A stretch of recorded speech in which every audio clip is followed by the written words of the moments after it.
Everyone can please make sure you got your microphones on. We get the okay to start the committee meeting. Okay, good evening. The hour being 7:03 p.m. on Monday, October 10th, 2022. I'd like to call to order the Village of Brookfield Committee of the Whole meeting. Bridget, can we have a roll call for the committee meeting, please? Trustee Ketchmark? Here. Trustee Cote absent. Jennifer Hendricks? Trustee Hendricks absent. Trustee Conroy? Here. Trustee Leclerc? Here. Trustee Kaluzny? Here. And President Garvey. Here.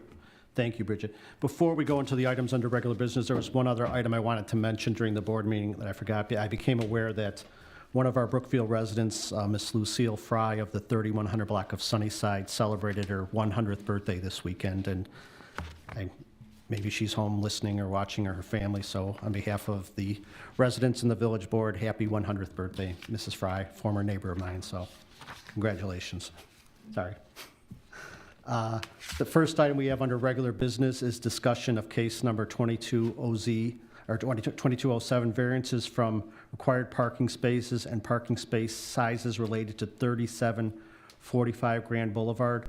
Planning and Zoning Commission had a meeting, made a recommendation. We had their packet and information and the staff report, but I believe Kate is going to make some additional comments tonight. Trustee Hendricks also indicated that she was available during the week if people had any questions or comments as she attended the meeting, but I know the staff report and the minutes are very good, and Kate's going to fill us in here, so thank you. Thank you, President Garvey and honorable trustees. As President Garvey said, case 2207 has gone before the Planning and Zoning Commission on September 22nd, and this relates to the property at 3745 Grand Boulevard. So this property, owned by Mr. Andy Kwok, who's here this evening, is an existing mixed-use building located in the SA1 Core Mixed-Use Zoning District, which is downtown. That is noteworthy because this property does not have commercial parking requirements. So back in 2021, those were eliminated for the downtown area. The property is under renovation. You may recall it also came before you as a PIP grant, and the renovations are not creating any changes in use. So the parking in the rear of the building was existing.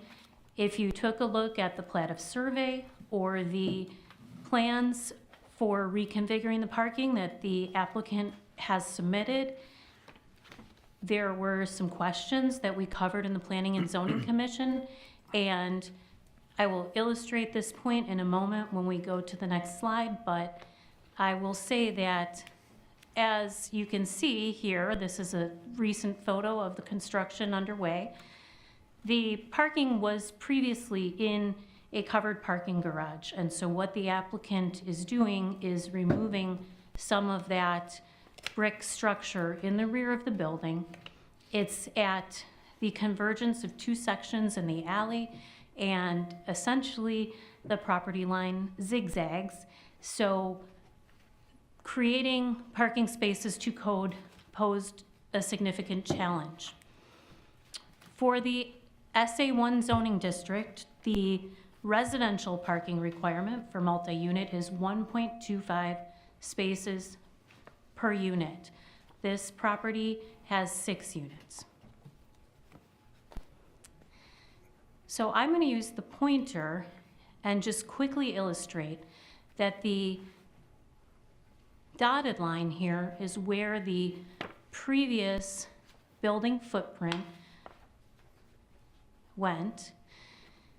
The property line, unfortunately in yellow, does not show up well here, but it basically is this dotted line.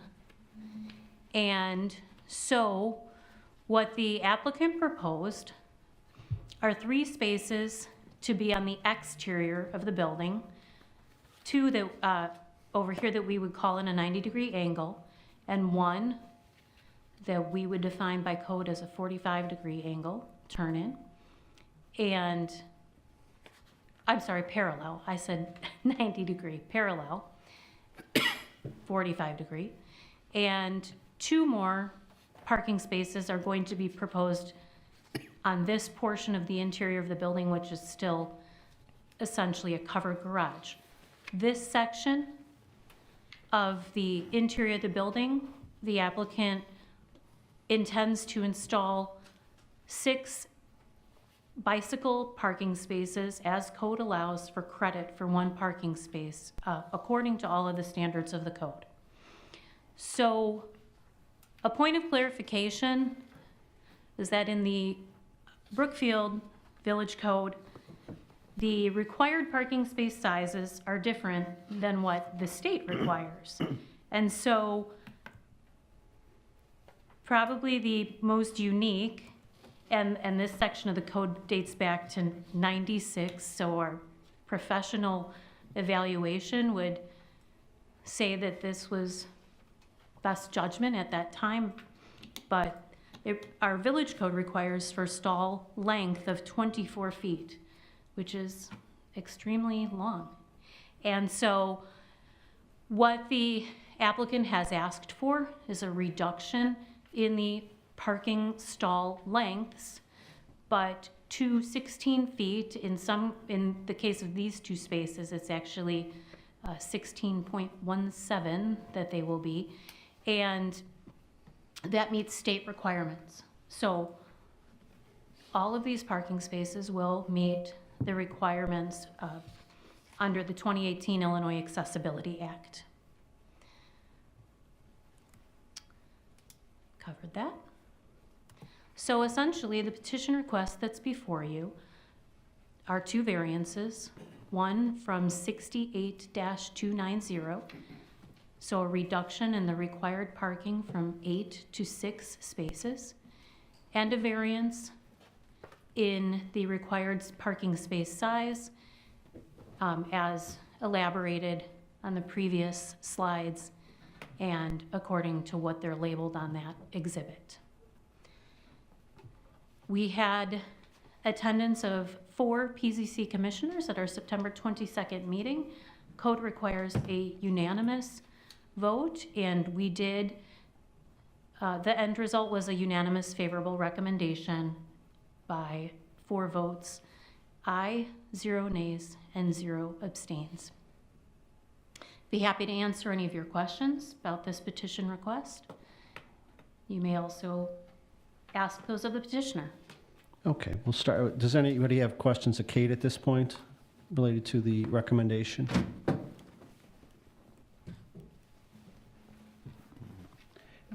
It's not specifically related to this project. Do you anticipate coming forward with a recommendation to the board that we change the standards related to the size of parking spaces based on the new accessibility code of 2018? So we have had informal conversations about that. There is intention of the department to make numerous updates to the code, and I would expect that aligning the village parking space sizes with what the state requirements are would be a logical choice. Okay. And I know it's unrelated to the specific project, but I know you're constantly reviewing the codes and suggesting updates. If it's something that would require us to send it to the planning and zoning, I mean, you want to send them together as a larger package for them to review, just obviously request agenda time, and we'll, see how the board feels about sending that to the planning and zoning. Okay. Much appreciated. Anybody else have any questions for staff? The applicants here in the audience, if there's something specific, does anyone have any questions of the applicant that's here? And I know you came out tonight, you don't have to say anything. If you'd like to say something, if the board has any questions, I'm sure you'd be willing to answer, but I'm not hearing any requests from the board. Is there something you'd like to say? If you have no questions, that's... Appreciate you making yourself available tonight. We have, I think you're aware, we have very detailed information given to us. We have the packet that the Planning and Zoning Commission received. We have their minutes, we have the staff report, and we have the access to staff, and Trustee Hendricks, who was the liaison, also had talked to board members individually about this to see if they had any questions, as she was present at the meeting. So from what I'm hearing from the board, they do not require any additional information. As always is the case, we give them couple weeks to review this, think about it, see if any new questions come up, and then get any public input on it, and we'll vote on this in 2 weeks. Okay. So we'll put this up on the October 24th board meeting for board action. If anybody has any questions, please reach out to staff. And if there's any questions, the applicant, I know they can make the applicant available. So, all right, thank you very much, Kate. On the next item, I'm going to ask to table this item. There was some attachments that didn't make the online packet over the weekend, and some board members didn't get a chance to review them this afternoon.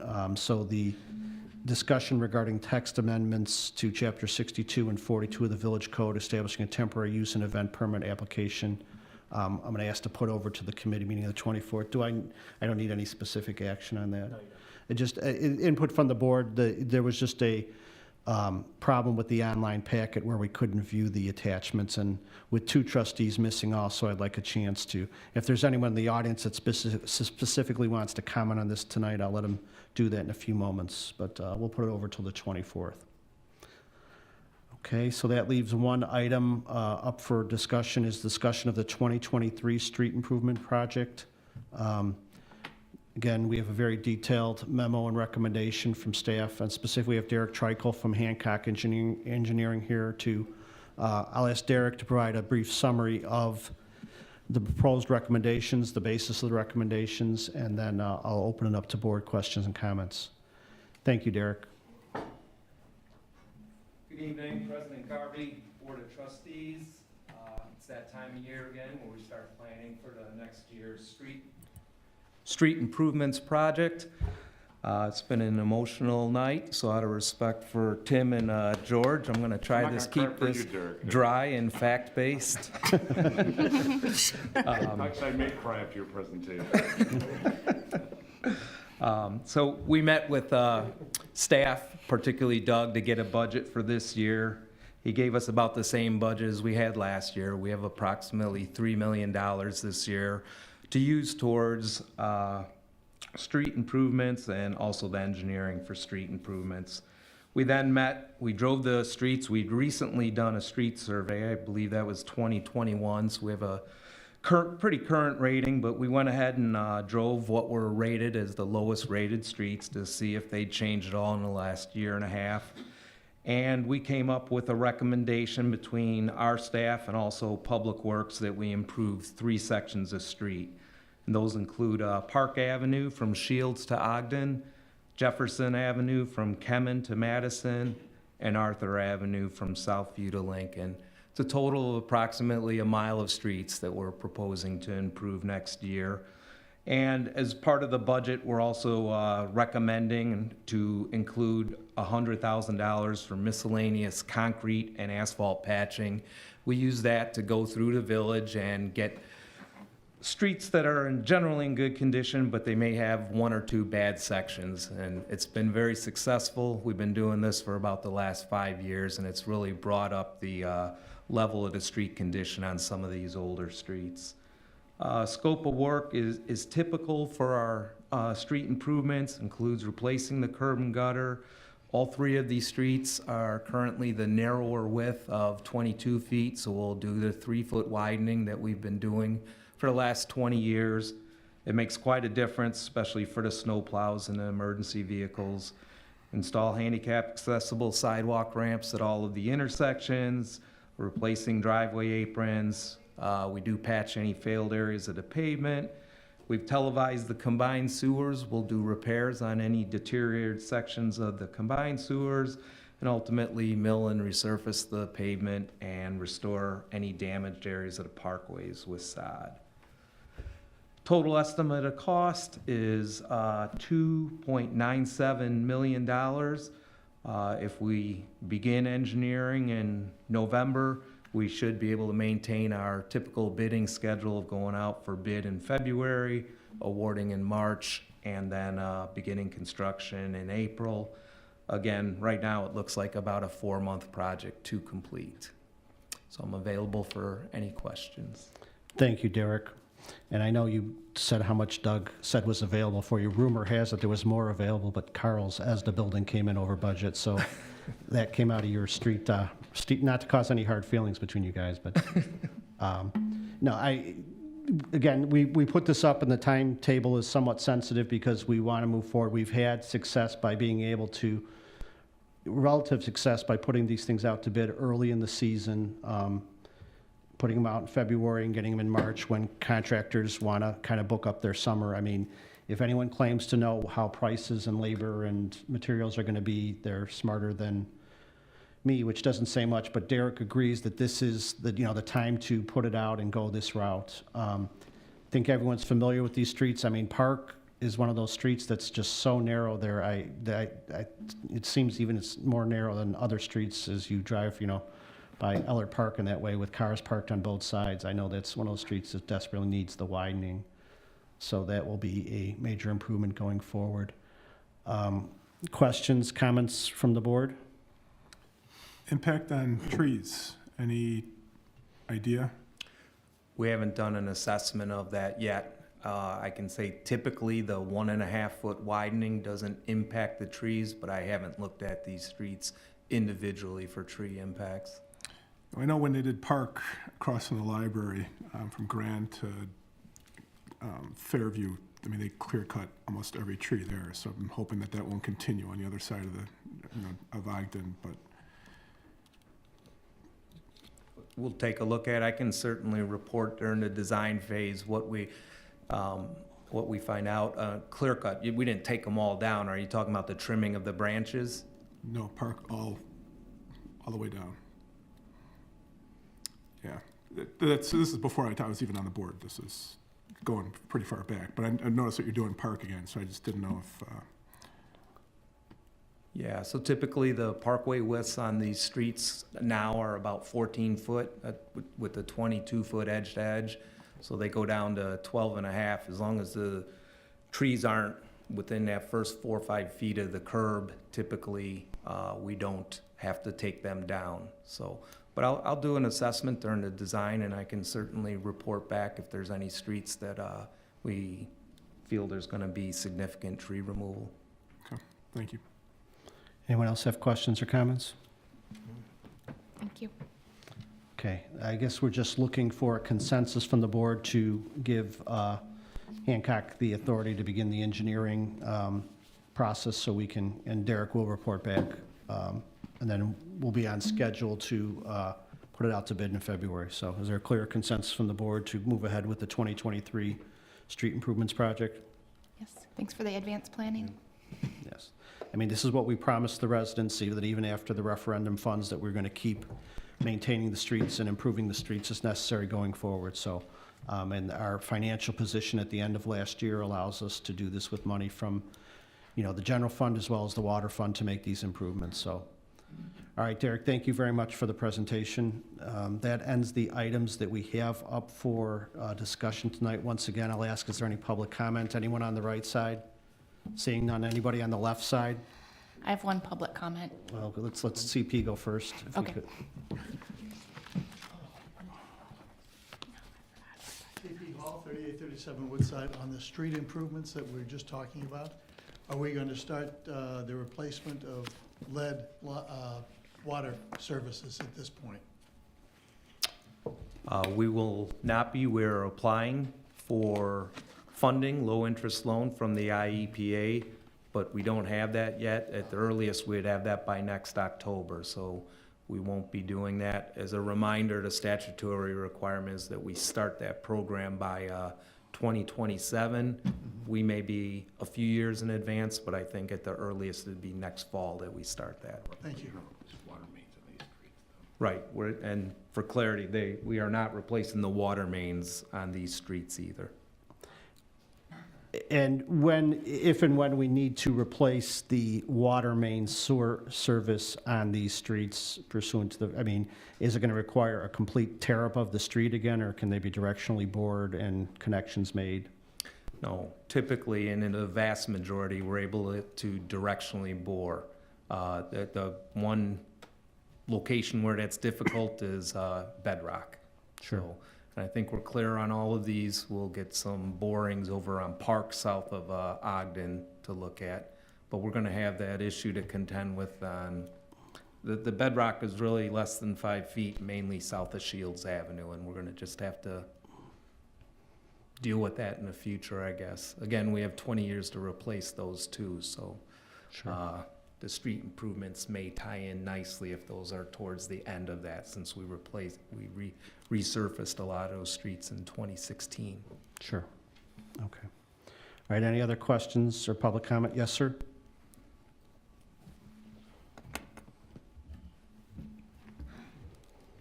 Just wanted to ask if I'm sorry, if we could just have your name for the record, I'm sorry. Steve Sabrin. Thank you, Steve. Just wanted to know if this would include the removal of aprons that are within the parkways where the apron does not lead to a driveway, or if the driveway has been removed. Yes, the village has a practice or a policy of what meets, you basically need a impervious parking area behind a sidewalk, and yes, when we improve the streets, if it's leading to a grass area, then those aprons are no longer installed, yeah. Good. Thank you. Thank you. Any other questions or public comment from my left side? Okay, Trustee Kaluzny, was there something you wanted to add? Yes, I got so excited about the planters that I forgot to tell you that Project Nice is this Saturday at 8:30 also. So if you would like to help out this weekend, Project Nice is Saturday, Kiwanis Park Pavilion. Thanks. Thank you. I know you'd get in trouble for not. Yep.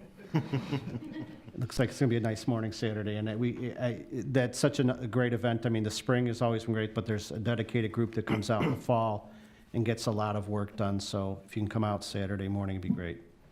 Thank you, Trustee Kaluzny. Hearing no further public comment and there's no need for executive session, I'd entertain a motion to adjourn at 7:23 PM. So moved. Second.